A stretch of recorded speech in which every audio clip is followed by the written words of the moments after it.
Assalamualaikum warahmatullahi wabarakatuh. Baik, kita lanjutkan pertemuan kedua tentang anemia gizi besi pada remaja.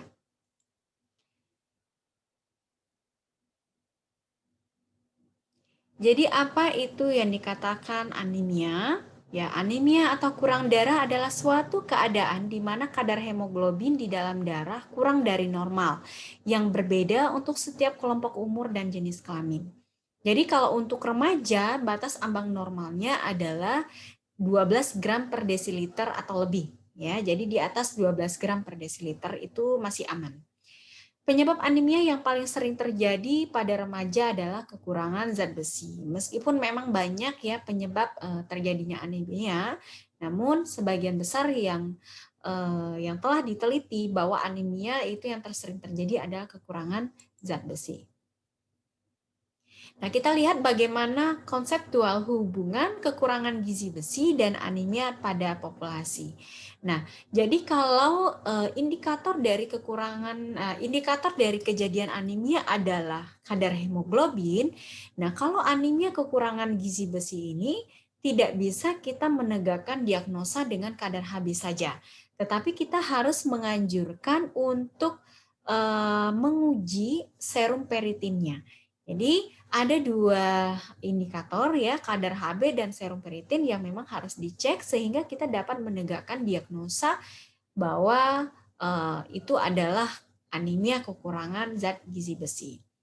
Nah, untuk permasalahan total populasi kejadian anemia ya, kejadian anemia itu ada disebabkan oleh sebagian besar kekurangan zat gizi besi. Jadi dua kali lebih banyak ya, dua kali lebih banyak kejadian anemia gizi besi itu disebabkan oleh kekurangan zat gizi besi atau dikenal dengan anemia kekurangan gizi besi (AGB) ya.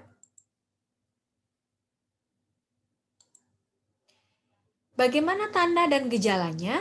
Tanda-tanda ya yang bisa kita lihat mungkin secara fisik ya, secara kasat mata seperti tampak pucat gitu ya. Kemudian juga kurang nafsu makan, tidak bergairah melakukan aktivitas fisik ya karena oksigennya berkurang ya di dalam suplai oksigennya berkurang sehingga dia cepat merasa lelah ya, kemudian mata berkunang-kunang, kemudian konsentrasi belajar menurun dan tampak tidak bugar. Nah, untuk klasifikasi sendiri dari anemia ini sendiri, jadi kalau sudah di bawah 8 gram per desiliter itu tergolong anemia tingkat berat. Ya, kemudian kalau 8 sampai 10,99 itu anemia menengah lah ya, tidak berat ya. Kemudian kalau yang 11 sampai 11,9 gram per desiliter itu anemia ringan. Nah, kemudian kalau di atas 12 gram per desiliter berarti dia tergolong normal. Nah, ini adalah batasan dari WHO untuk kadar hemoglobin dalam menyatakan anemia atau tidak.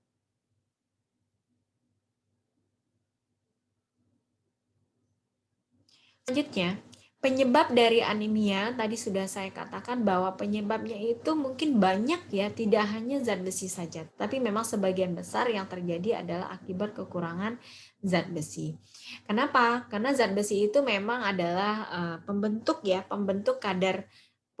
sel darah merah di dalam tubuh kita.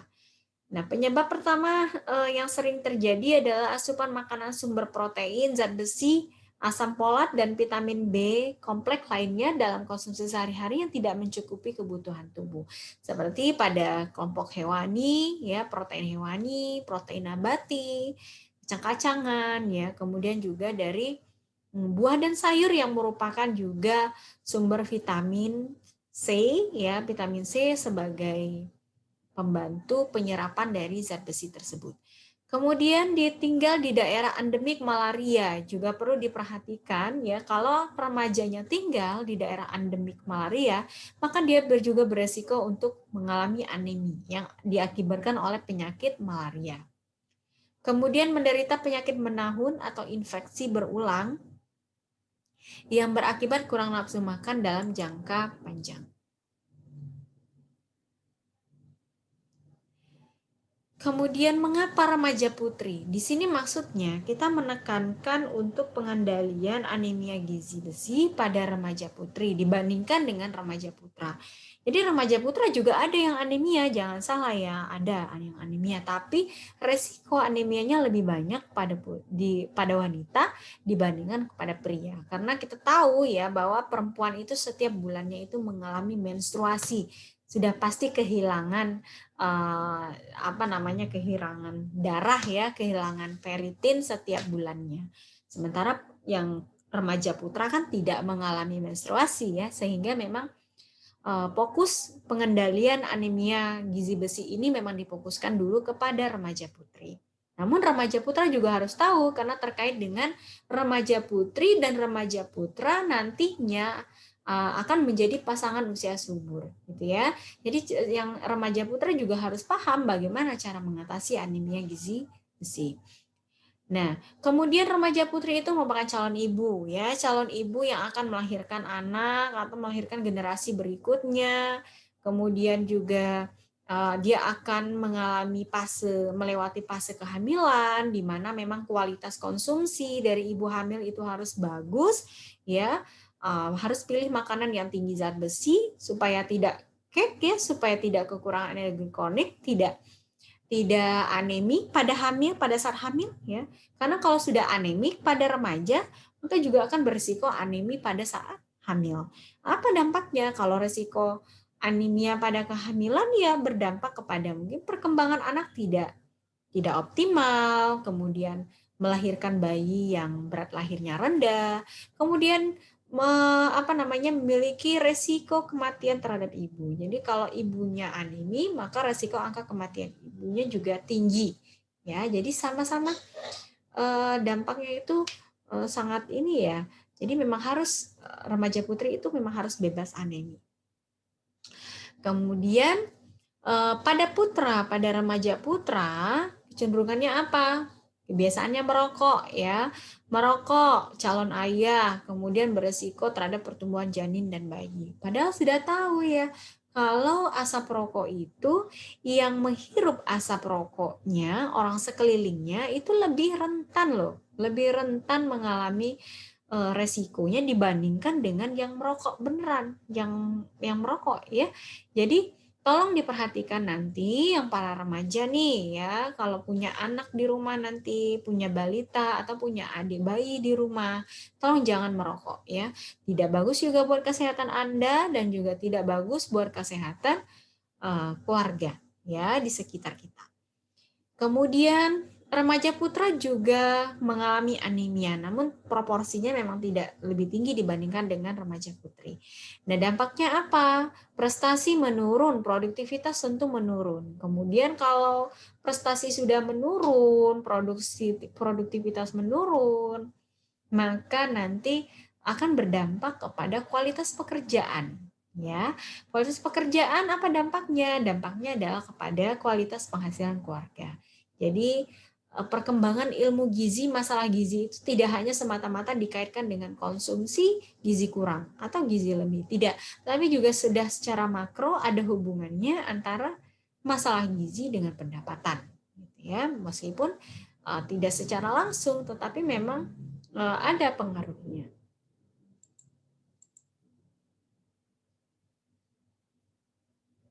Kita lihat di sini bahwa proporsi anemia ibu hamil, kalau kita lihat terjadi tren peningkatan anemia pada ibu hamil.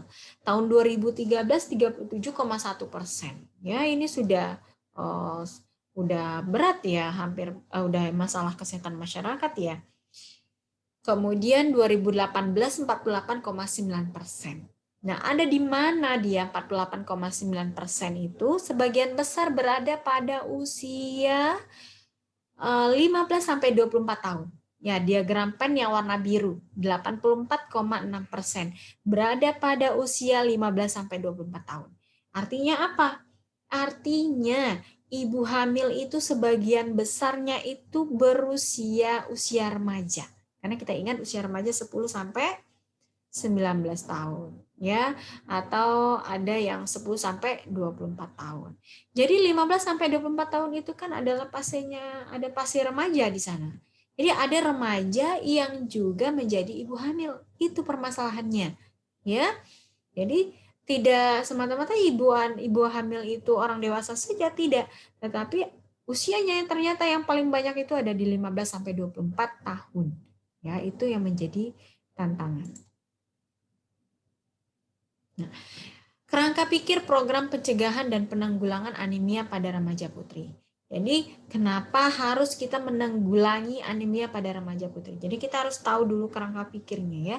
Ini ada pada pedoman Kemenkes RI ya, di mana jelaskan di sini, jika cukup konsumsi Fe, zat besi dari sumber hewani dan nabati, kemudian diberikan suplementasi tablet tambah darah, kemudian juga dia berusaha untuk hamil di atas usia 20 tahun ya.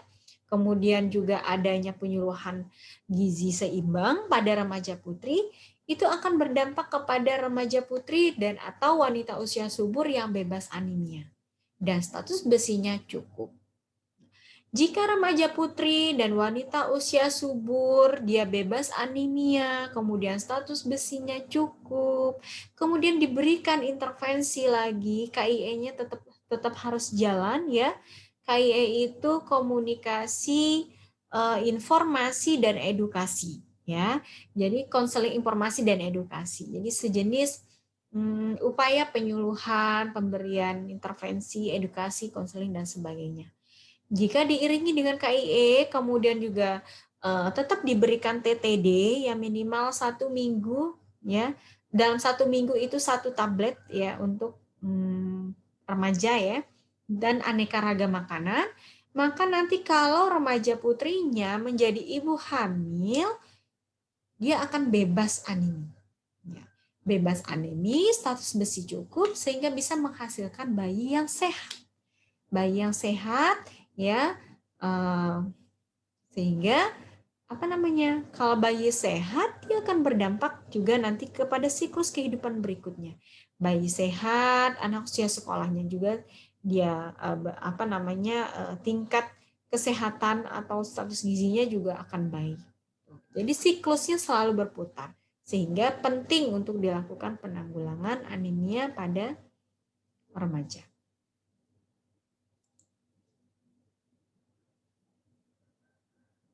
Mengapa bayi atau anak mengalami stunting pada periode pra dan pasca salin? Jadi kalau kita lihat nih ya, ini adalah kerangka UNICEF yang sebelah kanan anak. Jadi ini tidak asing lagi ya. Jadi kalau permasalahan status gizi anak itu penyebab langsungnya adalah asupan yang tidak adekuat dan penyakit infeksi. Itu adalah penyebab langsung. Nah, salah satu lagi yang penyebab langsung dari status gizi anak adalah pertumbuhan dan perkembangan janin. Ya, pertumbuhan dan perkembangan janin, apakah dia itu berat lahirnya atau panjang badan lahirnya, ya, itu berdampak pada status gizi anak. Dan berat badan lahir anak dan panjang badan lahir anak itu dipengaruhi oleh status gizi ibunya. Ya, status gizi ibunya pada saat hamil atau calon ibu hamil, yaitu remaja. Ya. Jadi kalau seandainya remajanya anemi, kemudian juga pertambahan berat badan selama hamilnya juga rendah, ya, sehingga pertumbuhan dan perkembangan janinnya terhambat. Jadi kalau terhambat pertumbuhan dan perkembangan janinnya terhambat, tentu dia akan menghasilkan bayi yang berat lahirnya rendah. Nah, sehingga berdampak kepada status gizi anaknya. Nah, ini yang bahaya dari 1000 hari pertama kehidupan yang sudah saya jelaskan di awal ya, yang sifatnya irreversibel. Jadi kalau kita tidak memutus rantai ini, di mana kita bisa memutus rantainya, ya salah satunya adalah pada usia remaja. Jadi kalau kita bisa memutus rantainya pada usia remaja, maka kita akan bisa menghasilkan generasi yang baik.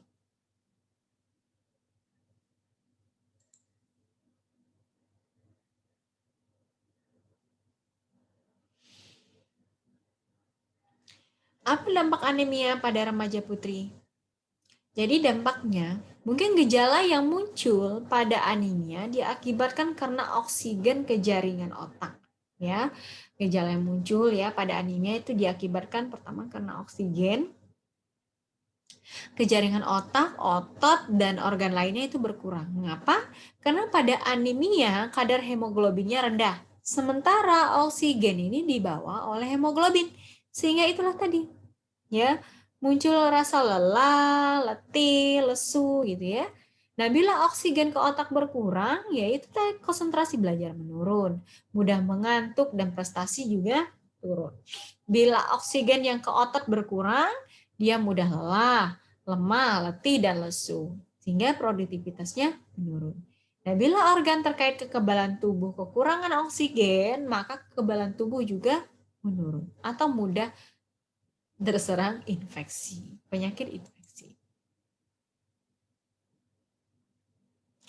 Program gizi yang sudah dicanangkan, yang sudah dilakukan ya, yang sudah dilakukan sudah lama ya, dilakukan oleh pemerintah adalah pemberian tablet tambah darah. Jadi bentuknya seperti ini, tablet tambah darah itu berbentuk bulat atau lonjong warna merah tua, berfungsi untuk menambah sel-sel darah merah.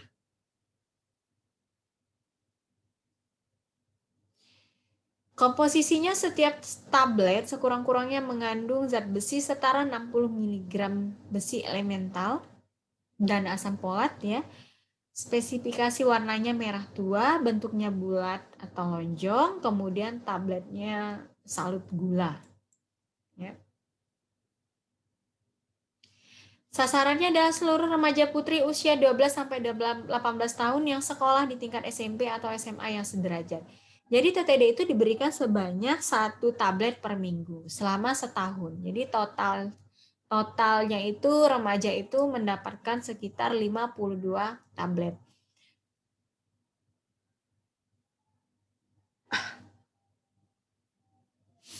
Nah, untuk pencegahan, remaja putri calon pengantin dianjurkan minum tablet tambah darah 1 tablet seminggu sekali. Jadi selama minimal 16 minggu dan juga minum 1 tablet sehari selama masa haid atau menstruasi. Jadi remaja putri calon pengantin ya, sekarang kan ada program Caten ya, kemudian itu juga ditambahkan dengan kegiatan konseling gizi ya, pemantauan status gizi Caten ya sebelum melakukan sebelum mereka menjadi pasangan pengantin, mereka juga harus paham-paham kaidah-kaidah gizi yang penting terutama masa prakonsepsi ya. Jadi diupayakan remajanya bebas anemi ya, calon pengantinnya bebas anemi. Dengan cara itu tadi dianjurkan minum tablet tambah darah 1 tablet seminggu sekali.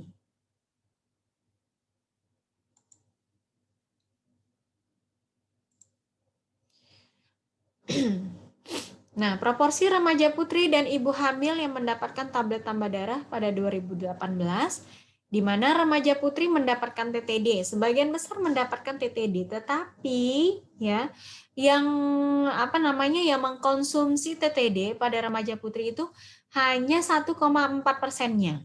Jadi sangat sedikit ya. Sebagian besar mengkonsumsinya kurang dari 52 butir, bukan tidak mengkonsumsi ya, mengkonsumsi tetapi kurang dari yang dianjurkan. Sehingga ya itu tadi menjadi tantangan ya, apa sih permasalahannya? Apakah tablet EV itu tidak enak atau bikin mual atau yang bagaimana? Ya, nanti ada kita bahas ya bagaimana cara mengatasinya. Nah, ibu hamil juga demikian. Ibu hamil juga 90 butir ya kebutuhannya. Namun yang dikonsumsi lebih dari 90 butir itu hanya 38,1%. Jadi baik remaja putri maupun ibu hamil yang mendapatkan TTD, program yang sudah dilaksanakan sudah beberapa tahun belakangan ini masih belum optimal ya capaiannya.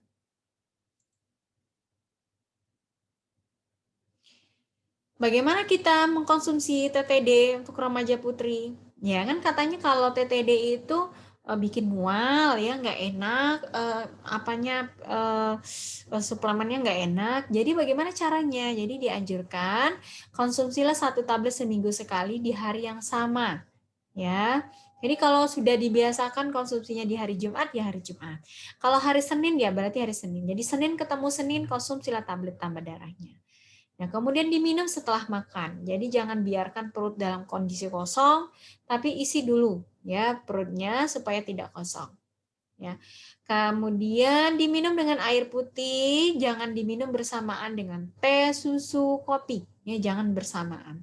Kalau setelahnya, kalau mau minum susu, boleh tetapi jangan langsung ya. Kasih jeda proses penyerapan ya, kasih jeda proses penyerapan atau 1-2 jam kemudian ya. Kemudian setelah minum tablet tambah darah, makanlah buah yang mengandung vitamin C untuk meningkatkan penyerapan zat besi. Ya, seperti jeruk, jambu biji, mango, mangga, ya, pepaya yang mudah diperoleh untuk membantu penyerapan zat besi. Kalau kita mengkonsumsinya malah kopi, teh itu hanya menghambat ya, malah menghambat penyerapan dari zat besi.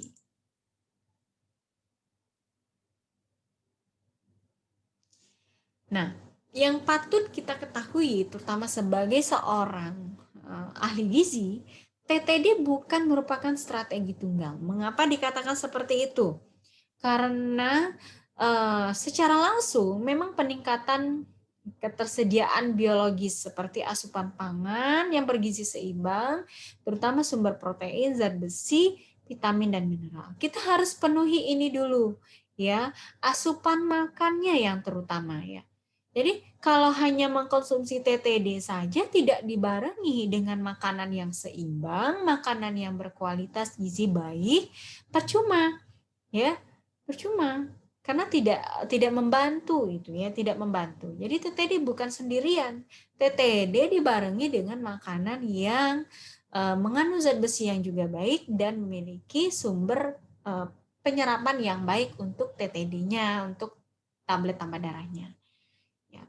Kemudian juga ada secara tidak langsung anemia ini juga bisa diatasi dengan penyebab tidak langsungnya, yaitu pengetahuan remaja. Ya, remaja juga harus tahu apa dampak anemia, bagaimana cara mengatasinya, apa manfaatnya mengkonsumsi tablet tambah darah. Orang tua juga demikian, guru juga harus mensupport dan memonitoring siswanya mana yang yang beresiko anemia. Ya, jadi harus ada pendekatan dari aspek tersebut. Kemudian akses pelayanan kesehatan juga mendukung terkait dengan promosi, ya, konseling dan lain-lain. Jadi tablet tambah darah bukan strategi tunggal. Ya, harus diiringi dengan makanan yang bergizi kualitas baik, ya, bergizi seimbang. Program yang dapat dilakukan ya seperti school feeding ya, penyediaan makanan di sekolah ya, kemudian biofortifikasi iron ya, kemudian suplementasi zat besi pada bahan pangan ya. Misalnya yang sudah dilakukan yaitu tepung terigu ya, sudah tinggi iron, sudah tinggi zat besi. Mungkin yang lain-lain bisa nanti calon-calon muda sarjana gizi ya sudah banyak ya yang dilakukan ya, baik itu suplementasi iron pada biskuit ya, pada selai ya, pada selai roti tawar ya, ya macam-macam, ada pada mie gitu. Jadi ada inovasi. Kemudian juga perlu dilakukan pendidikan gizi bagi remaja melalui sekolah, masjid ataupun karang taruna, dan guru sekolah juga perlu diedukasi terkait dengan perannya gizi remaja. Jadi ada satu kesinambungan, ada satu kesepahaman antara remaja, guru ketika di sekolah, dan orang tua ketika di rumah. Sehingga sama-sama nih mendukung bahwa gizi itu penting loh pada usia remaja. Baik dengan cara konvensional maupun berbasis internet dan Android. Saya rasa sekarang remaja itu sudah zamannya gadget ya, sudah tidak asing lagi. Mereka bisa akses informasi kapan saja, di mana saja, asal paketnya ada, paket internetnya ada. Nah, ini suatu hal yang menarik ya, ini bisa dilakukan oleh para ahli gizi ataupun pemangku kepentingan dan pemangku kebijakan program gizi untuk melakukan upaya KIE, edukasi, konseling melalui internet ataupun Android bersifat apa namanya ya, internet base gitulah ya. Nah, kemudian juga perlu dilakukan advokasi pada pemerintah untuk membatasi iklan makanan padat energi rendah serta minuman manis bersoda. Nah, seperti makanan fast food atau junk food ya. Jadi dibatasi. Kalau kita menyuruh pemerintah untuk men-stop itu mungkin rasanya agak ini ya, agak pesimis ya, bukan pesimis, tetapi butuh waktu yang sangat lama ya. Tapi setidaknya untuk membatasi saja, membatasi iklan makanan yang tidak kaya energi. Seperti apa? Bukan tidak kaya energi, tapi apa namanya, tinggi energi rendah serat. Contohnya seperti apa? Ya, seperti makanan yang jajan-jajanan di pinggir jalan gitu kan ya, goreng-gorengan gitu kan. Nah, goreng-gorengan di pinggir jalan, kemudian pizza ya, dan lain-lainnya. Nah, itulah yang dibatasi iklan-iklan seperti itu. Nah, iklan apa namanya seperti jajanan ya ciki-ciki ya apa coklat-coklat gitu kan ya yang di TV-TV ya. Bukannya tidak baik ya, tetapi apa namanya keseimbangan zat gizinya itu sangat rendah. Jadi hanya tinggi energi saja tapi rendah rendah zat besi, rendah vitamin, dan rendah mineral. Jadi itu harus dibatasi sama-sama.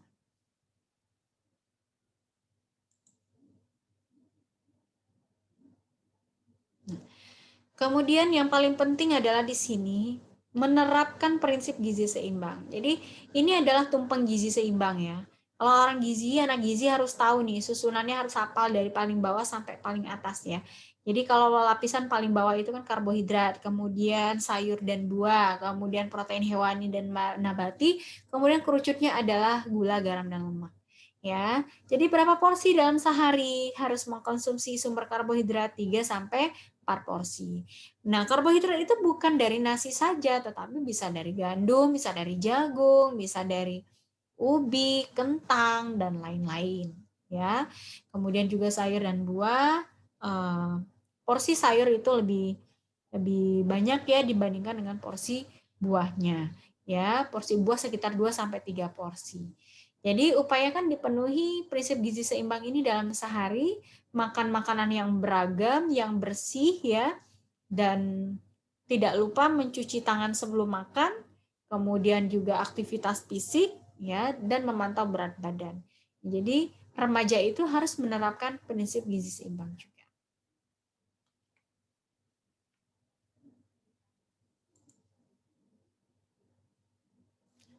Remaja sehat, bebas anemia, gizi seimbang, remaja sehat, Indonesia kuat. Jadi itu ya untuk materi tentang anemia pada remaja. Jadi remaja itu sangat penting ya, harus bebas anemia ya. Karena kalau remaja sehat, bebas anemia, tentu akan menghasilkan SDM yang juga sehat. Terima kasih atas perhatiannya. Wassalamualaikum warahmatullahi wabarakatuh.